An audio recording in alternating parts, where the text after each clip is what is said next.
Good morning, everyone. So we have a little bit of a light crowd today, but we are going to do the formal presentation. We are very, very excited that you are here. This is being recorded and on the website so that it will be able to be accessed at any time. My name is Kara Reed, and I am an analyst with the Bureau of Elections, and I am going to be your presenter today. Also joining me is our manager, Heidi Lowen, for personal, financial, and lobby disclosure. Sarah Hamlin, my co-analyst, and Bill Azelton, our technician.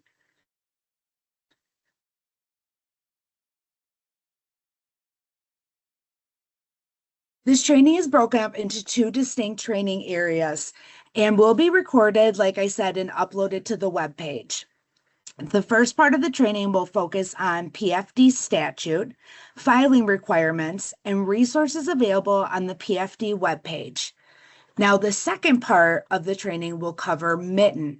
This is including my login, accessing MiTN, and the PFD module. We are really excited for this training because there's been updates to the PFD module. And we will present a multitude of demonstrations of the new enhancements that have been made. Please know your microphones are muted, but we do have a chat available where you can submit questions to be answered in real time by the team. At the end of the presentation, we will have the opportunity for you to unmute and be able to ask questions. The last thing that I really want to make sure to note is that the best way to reach us is our email, financialdisclosure@michigan.gov, if you have any further questions or need any support. Okay, everyone, we are going to jump into personal financial disclosure. Both Michigan Personal Financial Disclosures Acts mandate that certain public officers and candidates for office disclose personal financial information. This law was implemented following Proposal 1, a constitutional amendment, which was approved by voters in 2022 and established the framework for financial transparency in Michigan government. The act applies to certain elected officials and candidates for office, aiming to prevent conflicts of interest and enhance public trust. Public Act 281 of 2023 requires any of the statewide seats to file an annual financial disclosure report with the Michigan Department of State. These statewide seats include governor, lieutenant governor, secretary of state, and Attorney General. Also included is any state lawmaker in both the Michigan Senate and Michigan House. We do want to make sure to stress that commissions, statewide elected educational boards, judges, and judicial candidates, as well as local candidates, and lastly, local office holders, do not file with the Bureau of Elections. We do recommend and encourage these officials to connect with their local clerks to see if they are subject to any local disclosure requirements. Now we're going to review the Candidate for Office Act, Personal Financial Disclosure, which is Public Act 282 of 2023. An individual meets the definition of a candidate for office if all of the following are true. They meet the definition of a candidate under the Campaign Finance Act. They are a candidate for one of the following specified offices during the filing statement year, and that is governor, lieutenant governor, secretary of state, attorney general, state senator, or state representative. The office for which the candidate will appear on the ballot is the same year in which the PFD filing is due. And their candidate committee spends or receives more than $1,000 toward their nomination or election during the current election cycle. Now, to note, a special election for one of the specified positions may also trigger the requirement that a candidate for office needs to submit a PFD report.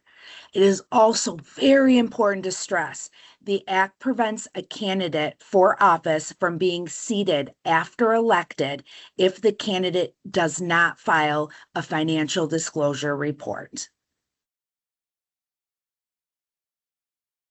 Any individual who is defined as a public officer or a candidate for office pursuant to both acts are required to file by May 15th.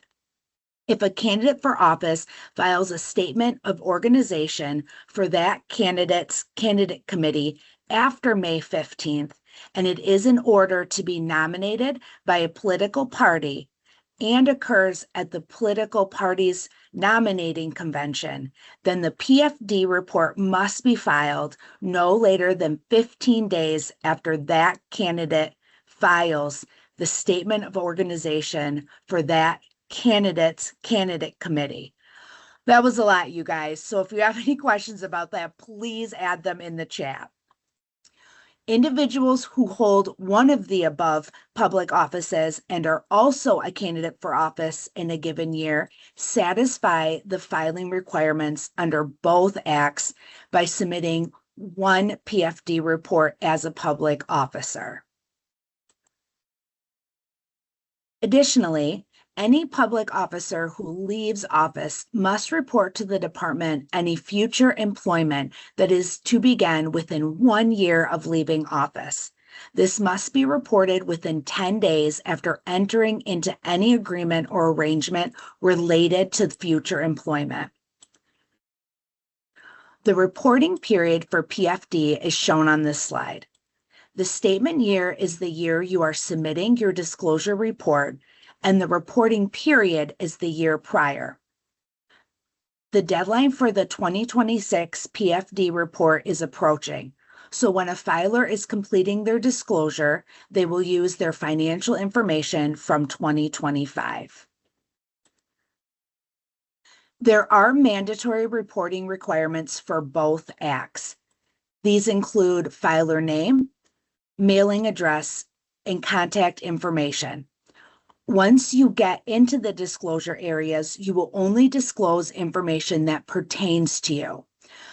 It is okay if you do not have anything to disclose for a certain area. You will instead certify that you have no disclosures to report for that area. You will be able to see what this looks like in MiTN later in this presentation. However, if you do report a disclosure in a certain area, you will see mandatory fields and they're marked with an asterisk. This is to ensure you're meeting all of the mandatory requirements with the acts.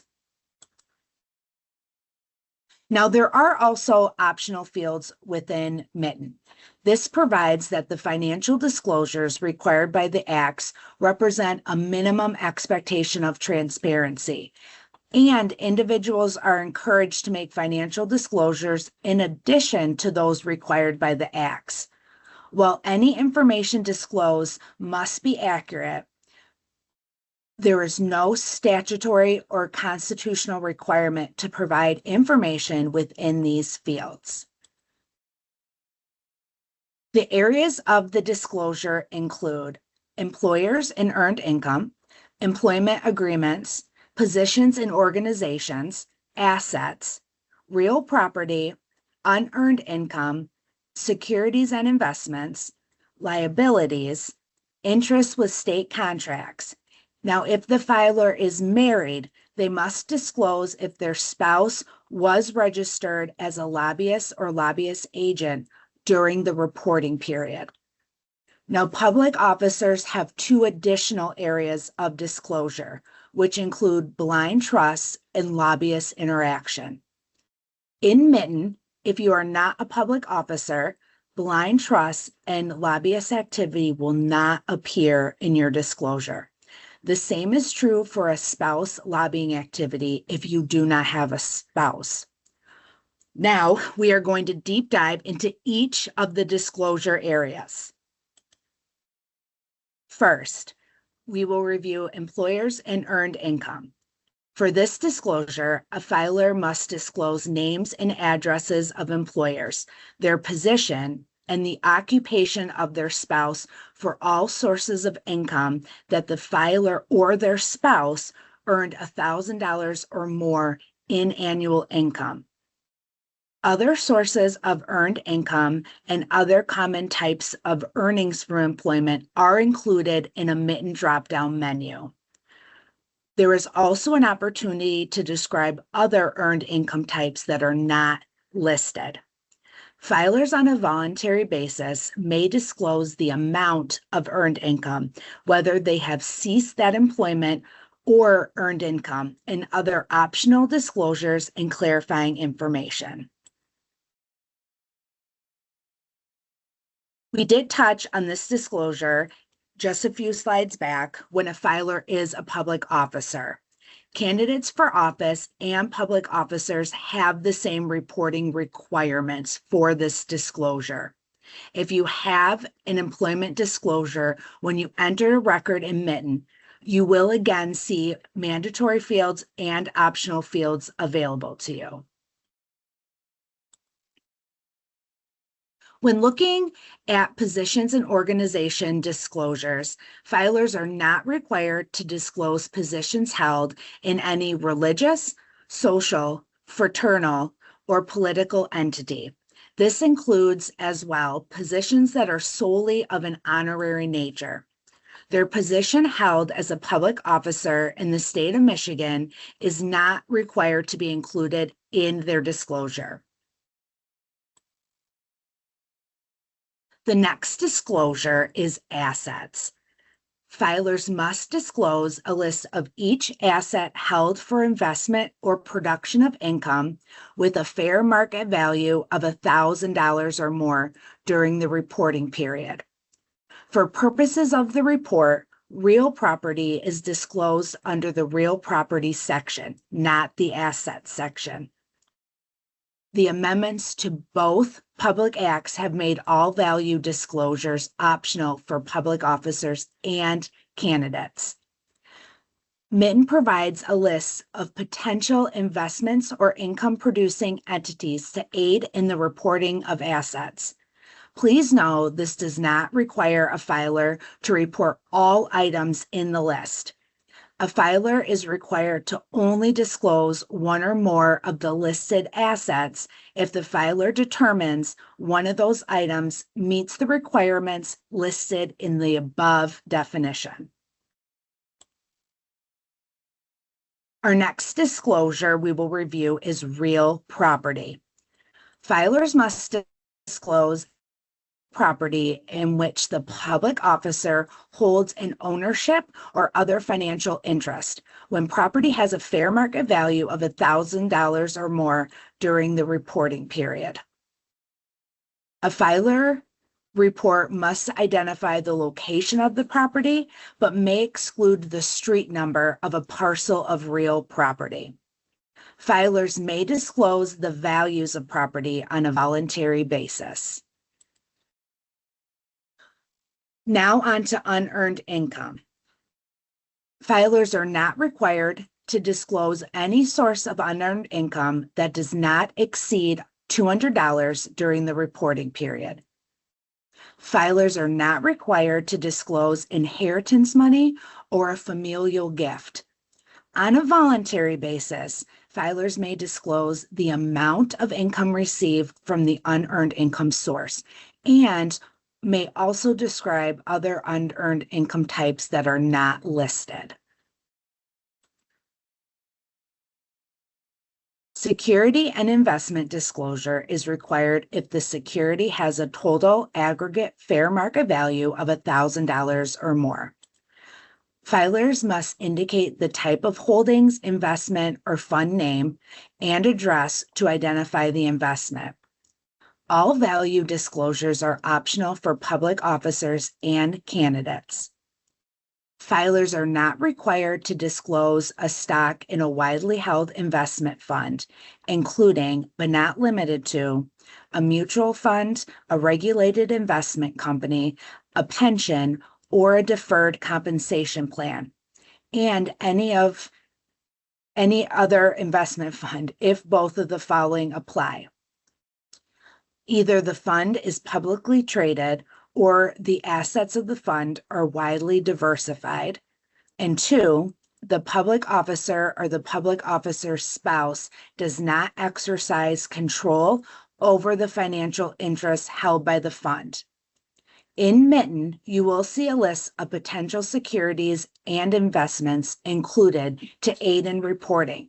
But like the previous disclosures, a filer is not required to report all items in the list. A filer is required to disclose one or more of the listed securities or investments only if the filer determines it meets the statutory requirements for reporting. Filers may provide additional information on a voluntary basis for security or investment. A filer must disclose a list of all liabilities that exceed $10,000 owed by the public officer or candidate for office to a creditor at any time during the reporting period. This excludes credit card debts and other revolving debts. Public officers must include the amount owed on each liability at the end of the reporting period. In this disclosure, the MiTN system has a list of potential liabilities included to aid in the reporting of liabilities, but this does not require a filer to report all liabilities on the list. A filer is required to disclose one or more of the listed liabilities only if the filer determines it falls within the statutory definition. Just like the other disclosures, filers may provide additional information on a voluntary basis. Interest with state contracts requires the filer or filer's spouse to disclose if either is a registered vendor or has a majority interest in a company that is a registered vendor or is employed by a registered vendor. For this disclosure, the filer must provide the name of the company and a description of the contracts. There are additional voluntary disclosures able to be reported, including the department utilizing the contract, 2, vendor number, 3, contract number utilized by the state to describe the contracts, and lastly, a description of the work they provided on the contract, as well as the income they received during the reporting period. The Public Officer PFD Act and the Constitution require public officers to disclose the following lobbyist-related items. 1, gifts received and required to be reported under state law by a lobbyist or lobbyist agent. 2, travel payments and reimbursements received and required to be reported under state law by a lobbyist or lobbyist agent. And 3, payments made by a lobbyist or lobbyist agent to a charity in lieu of honoraria. We want to stress that although referencing lobbyists and lobbyist agents' itemized expenditure disclosures, public officers should keep and rely on their own records for the disclosures of these items to ensure their disclosures are accurate. Public officers are obligated to disclose lobby reported by lobbyists and agents. Public officers must also disclose if they hold a beneficial interest in a blind trust. Filers are also required to disclose any income from a trust in the unearned income section. The public officer is not required to include the interests or assets of the blind trust in the disclosure report. Lastly, like the other disclosures already discussed, filers may voluntarily provide additional disclosure and clarifying information. Pursuant to both acts, if a filer has a spouse, they are required to disclose the following. 1, occupation of their spouse, if the spouse receives $1,000 or more in annual income. 2, the name of the spouse's employer, if the spouse is a registered lobbyist or lobbyist agent. And 4, all securities the spouse owns jointly with the filer. Lastly, if the spouse is a registered vendor with the state or has a financial interest with the vendor who holds a state contract. This next slide are things you can leave out of your report. A public officer filing a report under Section 5 may omit any of the following. Information an individual is required to report under the Michigan Campaign Finance Act. An item otherwise required to be reported under Section 7, subsection 1I or J, if all the following apply. The item represents the exclusive financial interest and responsibility of the public officer's spouse, about which the public officer does not have control. The item is not in any way derived from the income, assets, or activities of the public officer. The public officer does not derive or expect to derive financial benefit from the item. An item that concerns a spouse who is living separate and apart from the public officer with the intention of terminating the marriage or maintaining a legal separation.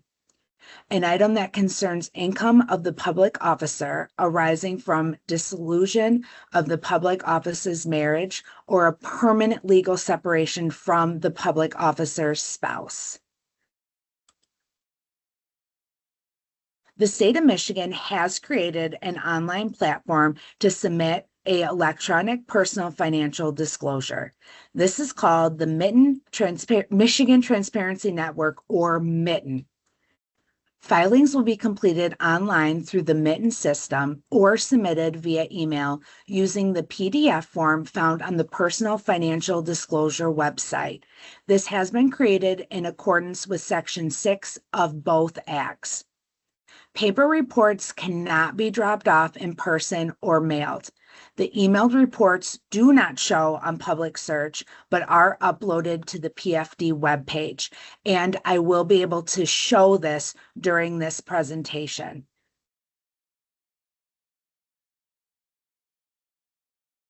The Bureau of Elections will review MiTN submitted and emailed filings for timeliness, completeness, and accuracy. We will notify filers of failure to file, incomplete filings, and errors or omissions. The Bureau will provide technical assistance, training, and other support for filers. Now, we do want to emphasize we are not able to provide legal advice, such as what you should or shouldn't report in your disclosure. Now we're going to review fees and fines. Fee amounts are $25 for each business day after the first 10 business days that the report remains unfiled, and up to $1,000. Fine violations of this act may be ordered to pay a civil fine of not more than $2,000. A fee or fine assessed under the act may be adjusted for inflation every 4 years using the Consumer Price Index. Now, this slide provides the mailing address if a public officer or candidate for office is required to pay a fine or fee.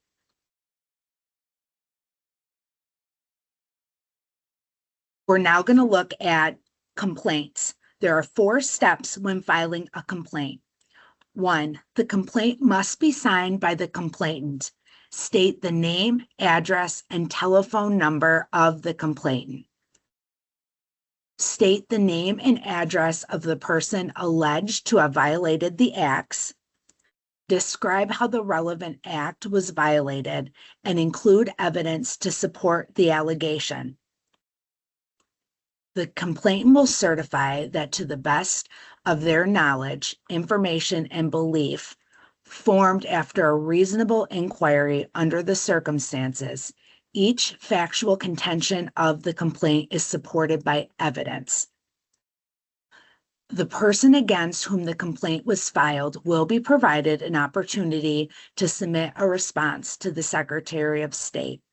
Now, after investigation, if the Secretary of State determines that there may be reason to believe that a violation of the identified act occurred, the Secretary of State shall pursue corrective actions or prevent further violations. This could be using informal methods such as a conference, a conciliation, or persuasion, and may enter into a conciliation agreement with the person involved. The Secretary of State may also commence a hearing to determine if a violation of the identified act has occurred. It is really important to note that the Bureau cannot give filers legal or financial advice, and we encourage filers to consult their own attorneys, accountants, or financial advisors. Section 13, subsection 1E of the Personal Financial Disclosure Acts allows an interested person to request a declaratory ruling from the Department of State. The department will issue a ruling only if a person has provided an actual statement of facts. A declaratory ruling is binding on the department and the requester. It is important to note that declaratory rulings and interpretive statements are sometimes forgotten. So this is why we really wanted to have a slide and explain it in this webinar. A declaratory ruling is a formal process and is issued to an interested person who requests a ruling on a specific factual situation. A person who will be directly affected by the ruling must make the request. The ruling is binding on the Secretary of State and on the person requesting the ruling, unless modified or set aside by a court. A person requesting a declaratory ruling should, 1, state that a declaratory ruling is being requested, 2, indicate the specific existing set of facts involved, and 3, cite, if known, the legal authority upon which the request is based. Now, the Secretary of State may refuse to issue a declaratory ruling or an interpretive statement under the Acts if 1, the request is anonymous, 2, if the Secretary of State determines that the subject matter of the request is frivolous on its face, or 3, if the request is indefinite or lacks specificity. On this slide is the email and mailing address that can be used to submit a request. Now, MyLogin is a statewide online portal that connects users to all State of Michigan services through one single user ID. You will need either a MyLogin for public or a MyLogin for business account, from which you will then load the MiTN application onto. The MiTN setup steps work the same for both MyLogin Public and MyLogin Business. MyLogin does have its own help desk, but please know that the Bureau of Elections does have a help desk to access to assist with any issues you might experience, and that number is on this slide. We will now go through the process of how to connect your MyLogin to MiTN. Once you've created your MyLogin account and you're signed in with your username and password, this is the screen you will see. Now we call this our MyLogin dashboard. Now, if you've previously used MyLogin to access other state services, you might see some application links already populated on the left side of the dashboard, and that is what's shown on this slide. The first time a MiTN filer visits the MyLogin home screen, they will need to place a link to MiTN on their MyLogin dashboard. Like I mentioned, the steps to add the MiTN link are the same, whether you are using my login for public or for business. You will begin by clicking on Find Services. This is shown on this slide, circled in red. Now, there are two ways to add MiTN to your My Login dashboard. First, you can use Search for Services box. Begin typing Michigan Transparency Network until you see it appear below the box, and then select it from the drop-down. The other way to search is scrolling down the screen under Filter by Department and check the box next to where it says Michigan Secretary of State or SOS. Notice how you now see on the right side the list of all online services available by the Department of State. You will locate and click on Michigan Transparency Network.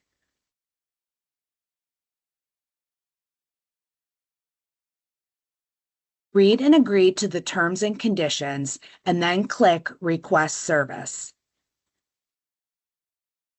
You will be instructed to complete a two-factor authorization. Once this is complete, you are brought to the MiTN Request Access page. You will only see this one time when you first add MiTN to your My Login dashboard. Once you click Request, you're instantaneously sent a notification email. Please note there is no step for you to complete, and you can keep moving through the process by clicking Continue. You are automatically returned to your My Login dashboard page, as you see on this screen. Now, this will permanently remain on your dashboard because of that one-time setup step you just completed. So you will click MiTN to open the module. Hold on, there is one more step. It has to happen.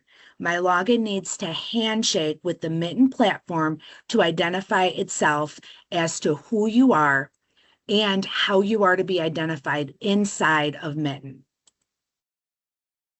So you'll agree to the terms and conditions and click Launch Service. Okay, this is the page. This is the final handshake between my login and MiTN. Once you click Sign On, you will never see this screen again. So you are now inside the MiTN platform. From now on, all you'll need to do is open your My Login account, click on MiTN link, and it will take you straight to this MiTN homepage every time. Before we step through the PFD module, the Bureau wants to spotlight changes being made to this disclosure module. We are so excited to show you the enhancements and updated module we have created to improve the user experience in MiTN. There were four main areas of development for the 2026 PFD filing. First is the registration wizard. This functionality was created to help a filer know if they are required to file and subject to Act 282 or 281 of 2023. Now, please note, a filer also can voluntarily submit a financial disclosure even if they do not meet the definition of either filer. The second change is the way the module looks. The module was enhanced to improve the filing experience as you go through the disclosures. Third, cross-module interaction. MiTN will now automatically calculate for you whether or not your active candidate committee met the threshold of receiving or expending more than $1,000 in the current election cycle. We are consistently enhancing public search and want any feedback you have on how to continue improving the MiTN system. We have created a MiTN webpage. This will house updates already available in MiTN as well as future enhancements. The website for the MiTN webpage is on this slide, and there is a link available for users to submit feedback to the BOE regarding MiTN. We are committed to continue making changes and improve the customer experience. I want to quick tell you the current public search enhancements being developed. First, creating functionality to export search results to a spreadsheet. This will include columns for all disclosures to enhance usability of public search. Also, we will have improved user interface, allowing public search to have additional search criteria for upgraded transparency available to public users. If the filer is the public officer or candidate themselves who must certify all reports and whose information is disclosed within the report. Now, we also have a data entry user, and these people assist with inputting of data. This role cannot be utilized to complete the registration wizard or to certify and submit the report, but they may assist in preparation and inputting information. Adding this role to a specific filer's disclosure report can only be initiated by the data entry user after the filer has completed their PFD registration wizard, and the filer must then approve the access request within the MiTN PFD module.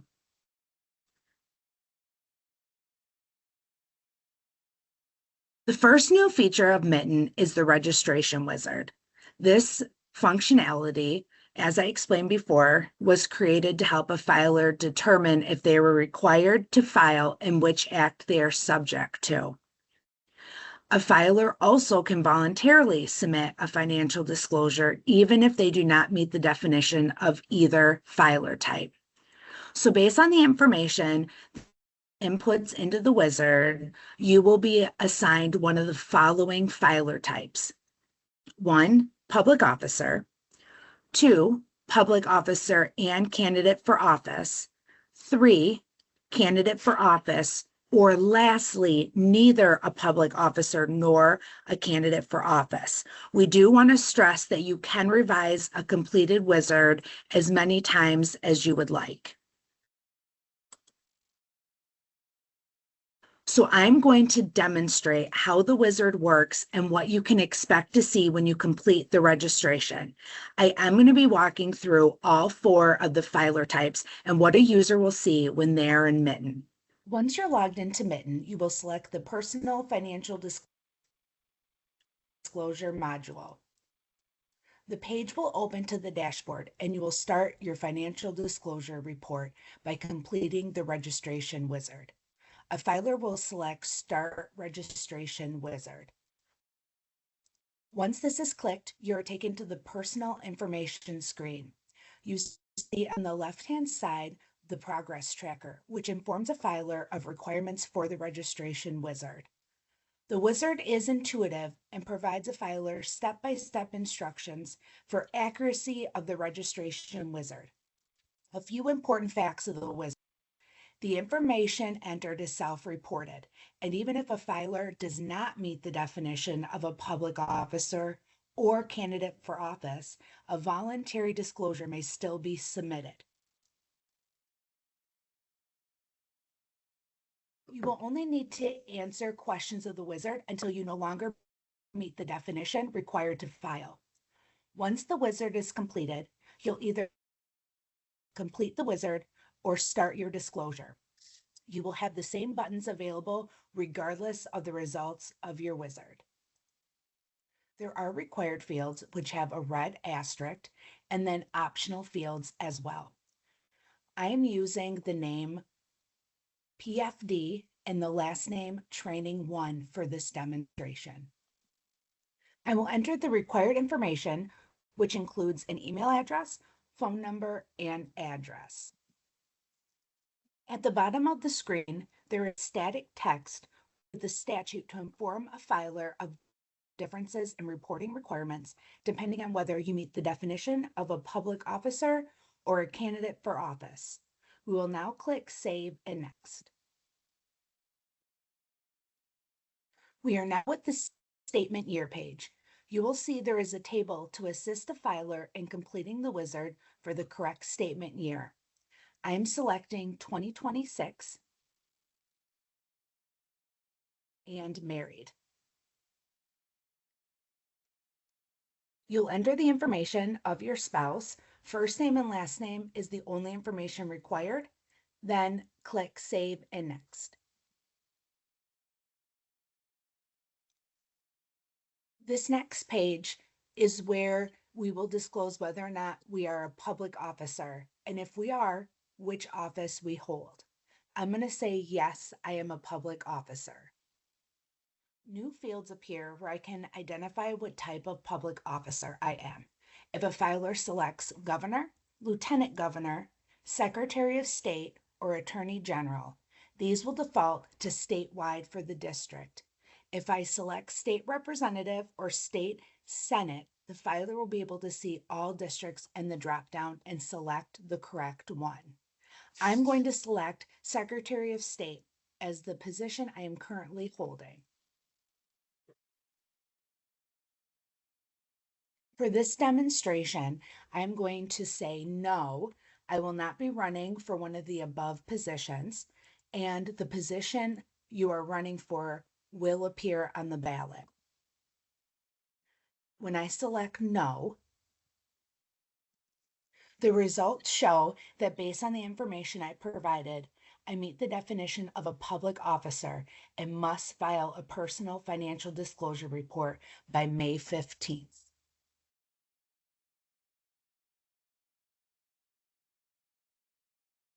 So now we're going to revise our original wizard that you just saw.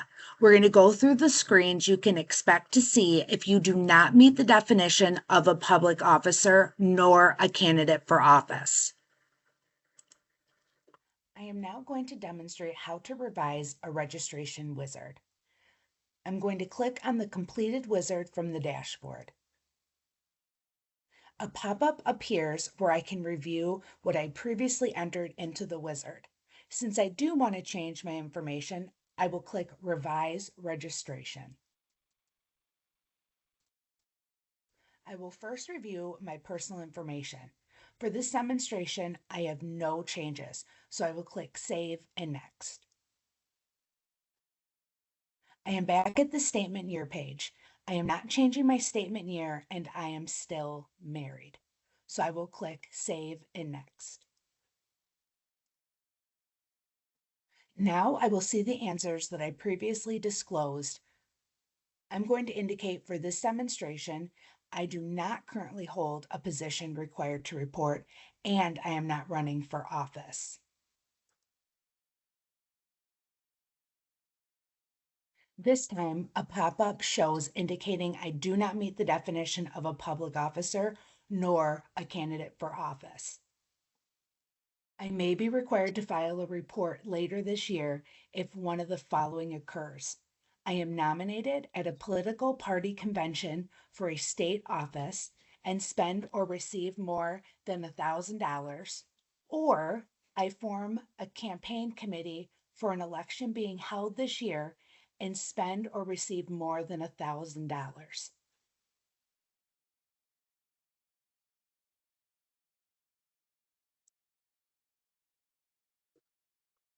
So we've already revised our wizard once.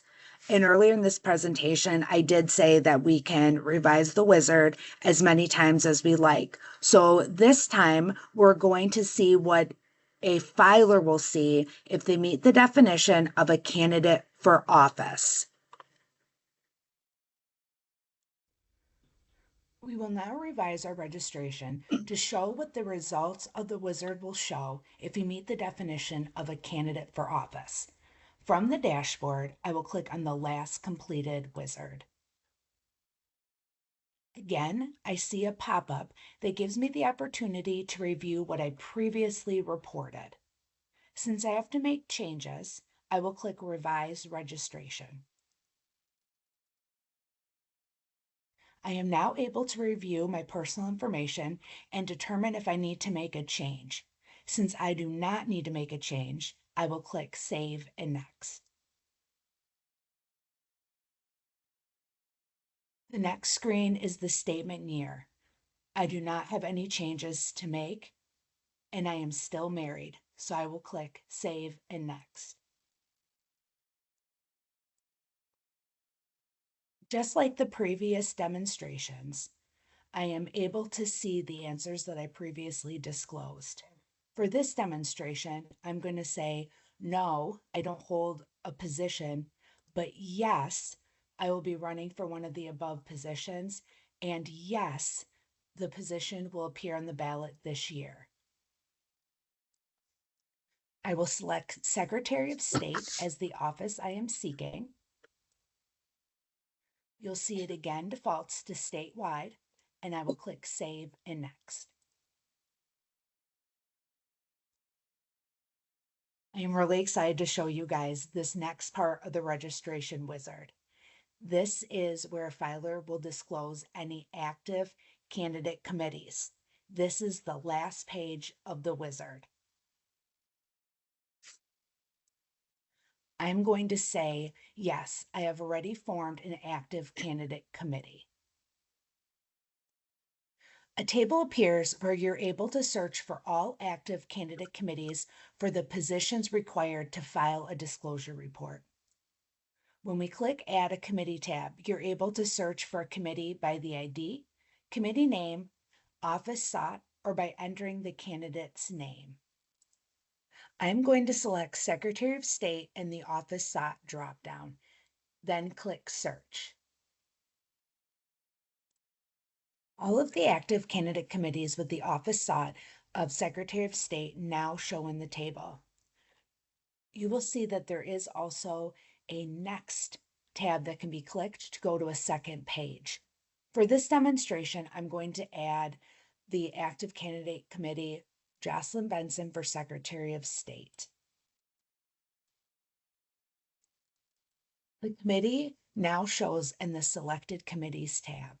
When I click this tab, I'm able to see the committee information as well as what the current election cycle is and the amount that was expended or received. So I will know if I met the threshold of expending or receiving more than $1,000. I will now click Submit Registration. The page again has a pop-up with the results of the registration wizard. Based on the information you provided, I meet the definition of a candidate for office and must file a personal financial disclosure report by May 15th.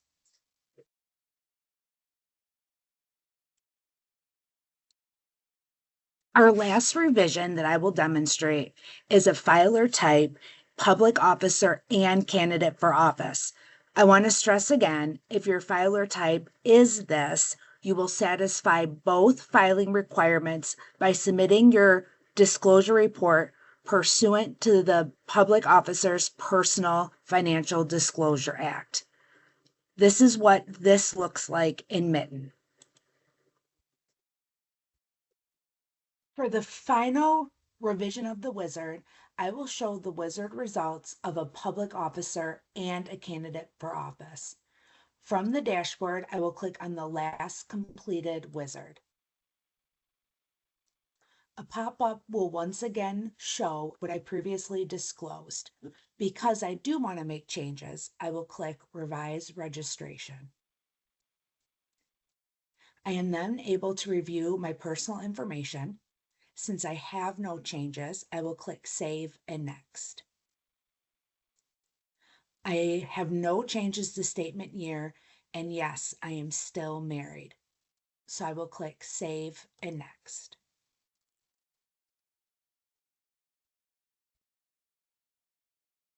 I am going to put that I currently hold a position required to report,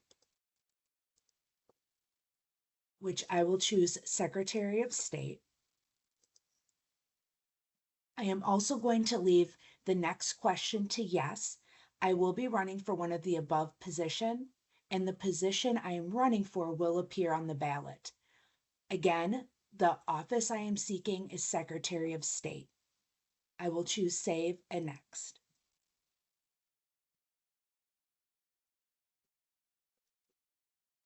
I'm now brought to the Associated Candidate Committees page. I already have an active candidate committee that I have selected, and I'm going to leave this on my registration. And I'm going to click Submit Registration. You will see now that based on the information I provided, I meet the definition of both a public officer and a candidate for office, and I must file a personal financial disclosure by May 15th.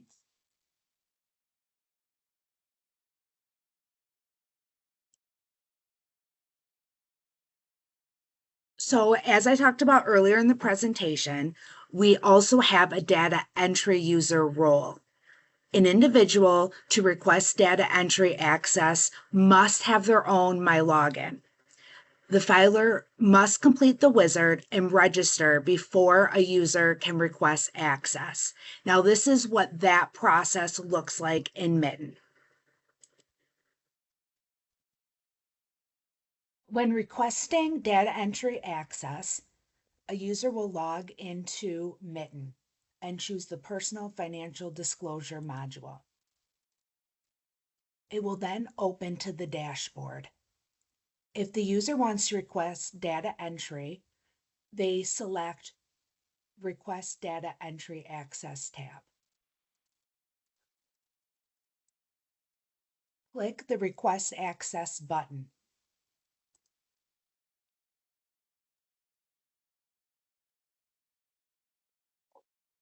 You will type the name of the filer you're requesting access to. Then click Save and Next. Your role type you choose will be data entry. Click Save and Next. You certify that everything you entered into MiTN is true and accurate, then click Submit. After you return to the dashboard, you can click the Request Data Entry Access tab, and you can see that you have the pending request in your queue.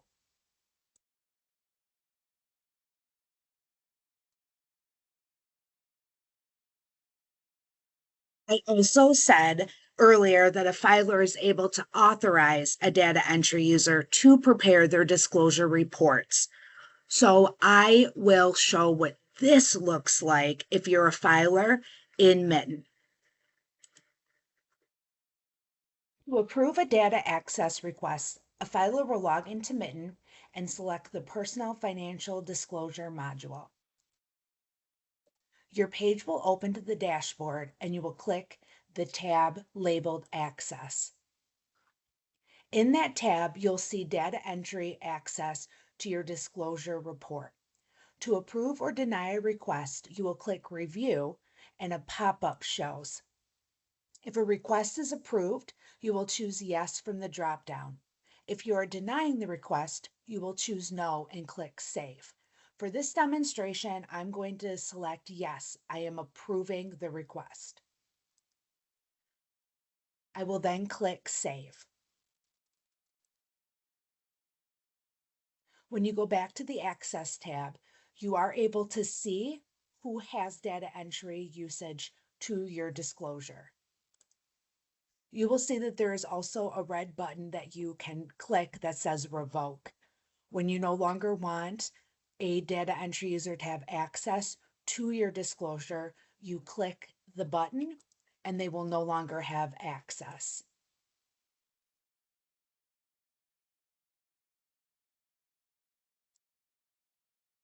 So now what happens after you've completed the registration and your filer type has been determined and you're ready to submit your disclosure report? I'm going to show what that looks like next in MiTN.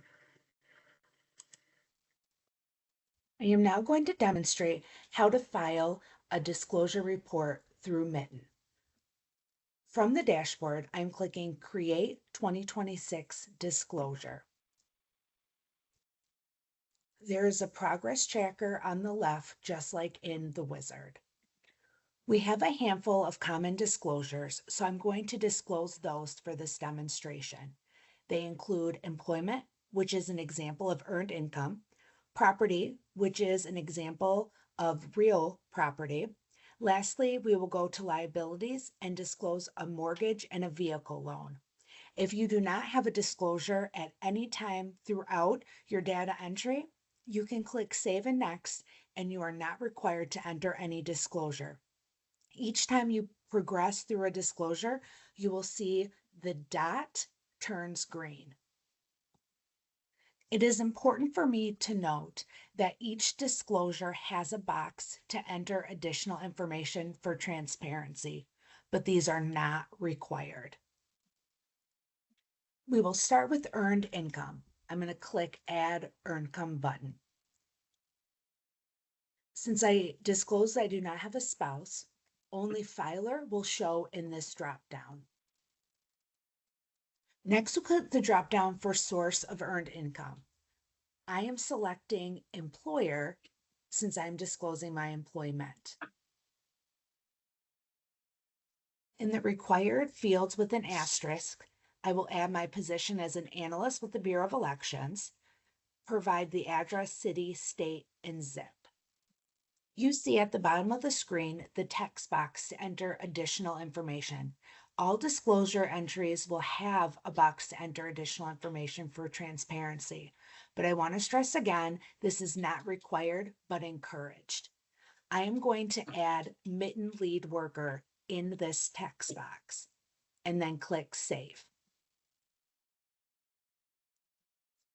This now shows as a disclosure for earned income. I am now going to click Save and Continue until I get to Real Property. I will click Add Property. We will click the drop-down for property type and choose Residential. There are optional fields where you can provide additional information to boost transparency. I'm going to click the drop-down for property description. Even though it is not required, I will choose house for this disclosure. It is required to disclose the address of the property, but you are able to exclude the street numbers.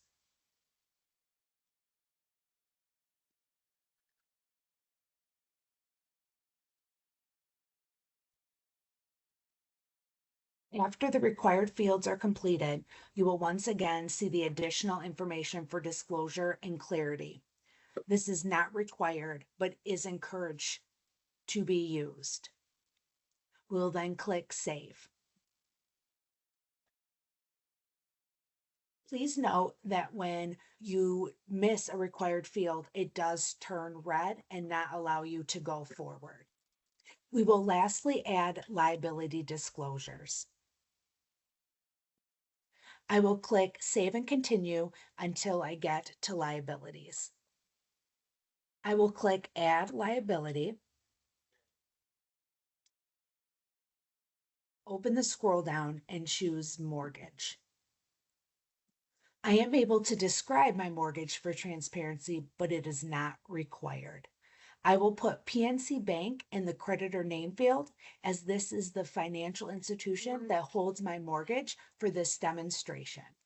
The additional fields for this disclosure are not required, but you can complete the optional fields for more robust transparency. I'm going to click Save, and I'm brought back to the disclosure page where I can see that I entered mortgage. I will now click Save and Continue until I get to the submission page. I'm now able to review the disclosure to ensure accuracy of this reporting. For this demonstration, I'm going to say I forgot to add my second liability, a vehicle loan. I click on liabilities and I'm brought back to the disclosure where I can add my vehicle loan. I will click Add Liability. Again, my creditor is PNC Bank. The additional fields are not required. I will click Save. You now see that I have 2 records for liability disclosures. Once I am complete, I will click Review and Submit. If you do need to add a new disclosure before you click submit, you're able to scroll down to the bottom of the page and you can select any disclosure to add an entry.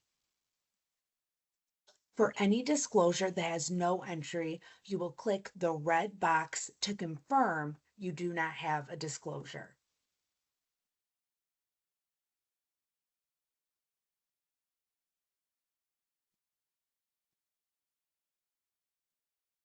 I will now click Submit Disclosure. I am taken back to the dashboard and a pop-up shows with the details of my disclosure report.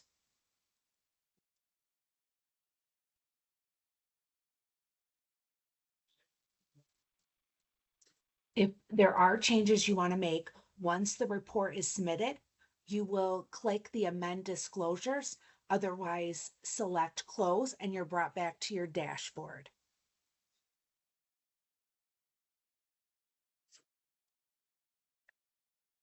Okay, so we submitted the disclosure report.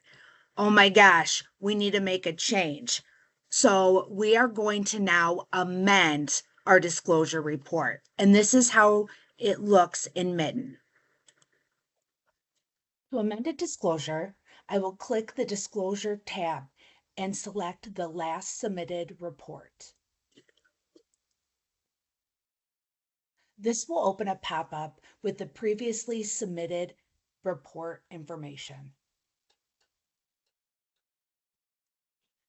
Since I want to make a change, I will click the Amend Disclosures button. Once you're brought back to the disclosure reporting page, you will see that all of the progress circles on the left are green. This means that you can click any of the disclosures without having to go through Save and Continue. For this demonstration, I'm going to say I forgot to disclose an asset. I will click on the green button next to Assets and then Add Asset. I will choose Antiques for the asset type.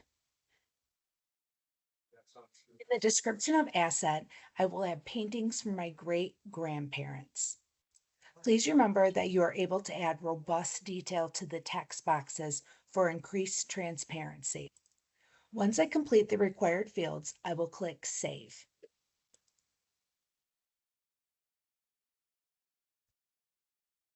I will now go to Review and Submit on the left-hand side. I'm able to once again review all of the disclosures for my report. One key point I do want to point out before we submit the personal financial disclosure report. If you need to leave your filing before you get to the submission page, you need to click Save and Exit. This will prevent losing information already entered into MiTN. I have no changes to make, so I will click Submit Disclosure. You then see the pop-up of what was reported for your report. I will click Close and I'm brought back to the dashboard.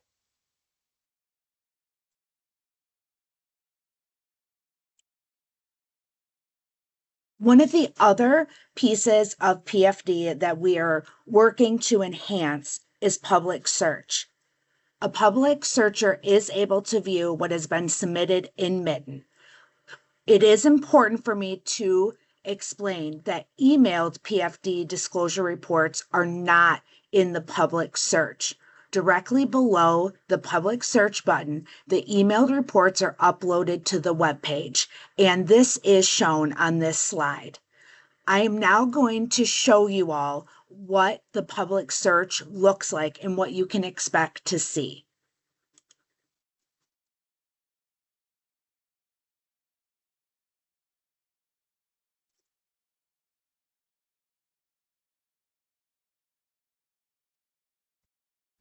Public search is housed on the PFD webpage. I'm going to scroll down to quick links. When I click public search, I am brought to this section of the web page. Here is where you'll see the emailed copies uploaded to the website.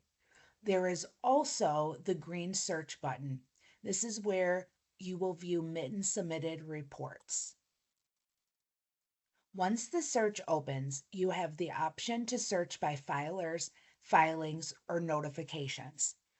As mentioned earlier in this webinar, we do see the opportunities for public search enhancements and are very excited for these to become available. Since I do have the three options available at this time, I will choose filers. And I will put all reports submitted on or after May 15th, 2025. The results show all personal financial disclosure reports submitted on or after this date. I do think it's important to also demonstrate how to search for a specific PFD filer. At the bottom, I will click New Search, and I will search specifically for Secretary Bentz's 2025 disclosure report.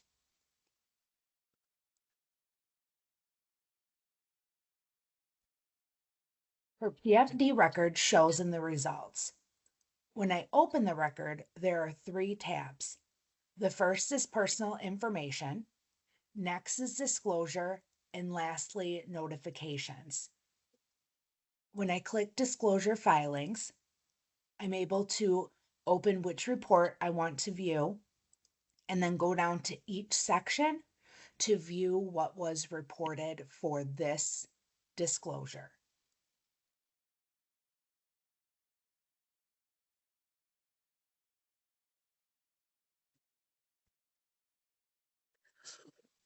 That is the end of the presentation.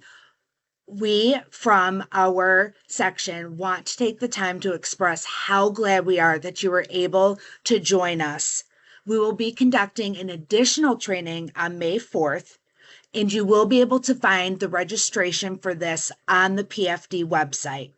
Now, my colleagues are going to handle the question and answers. We are going to start by going over any remaining questions from the chat, and then the floor will be open for any additional questions. On this screen is our contact information. Please note, reaching us by email is the quickest and most efficient way for us to support you with your PFD filing. Thank you so much again. I'm going to pass it over to my teammates. Thank you, Kara. So we do want to go ahead and open this up for Q&A if anybody has any questions. We didn't get any in the chat other than confirming that this training will be available on the website, which it will be. Like Kara just mentioned, there will be an additional training. We also have the PFD manual available on our website, which is a great resource for information. A lot of the information we went over today you can find in that manual. But with that being said, if anybody has any questions, you can pop them in the chat. I believe, Kara, we can unmute anyone who has a question too, correct? If you want to raise your hand, if you have a question you want to ask, and we can get you unmuted.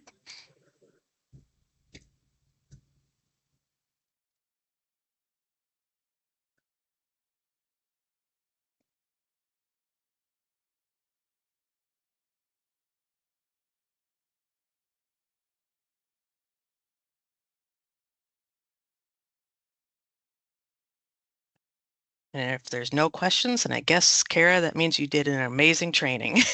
I blew you all away, huh? All right, I guess if we don't have any questions, we can go ahead and end the training. Like we said, if you think of anything afterwards, feel free to reach out to us. The email address is on the screen. That's the best way to get a hold of us. Last call, any questions? And thank you all so much. Okay, Kara, I guess we can go ahead and wrap it up then. Yep. If you need anything, please remember to email us.